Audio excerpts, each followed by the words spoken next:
Tume ya uchunguzi wa matukio ya uvunjifu wa amani nchini Tanzania imewasilisha ripoti kuhusu ghasia zilizotokea wakati na baada ya uchaguzi mkuu wa mwaka 2025.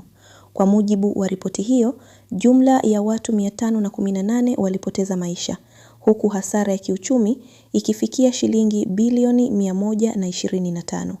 Ripoti imebainisha kuwa chanzo cha vurugu kilihusishwa na mvutano wa kisiasa pamoja na kutoridhika na baadhi ya taratibu za uchaguzi. Aidha, tume imekanusha madai ya kuwepo kwa makaburi ya pamoja, ikisema hakuna ushahidi uliothibitisha taarifa hizo. Katika mapendekezo yake, tume imesisitiza umuhimu wa kuchukua hatua za kisheria dhidi ya wahusika wa vurugu pamoja na kufanya marekebisho ya mfumo wa uchaguzi ili kuzuia matukio kama hayo siku zijazo. Je, unadhani nini kifanyike ili kuimarisha amani nchini? Niandikie maoni yako hapa chini. Mimi ni Magdalena Emmanuel, asante kwa kunifuatilia.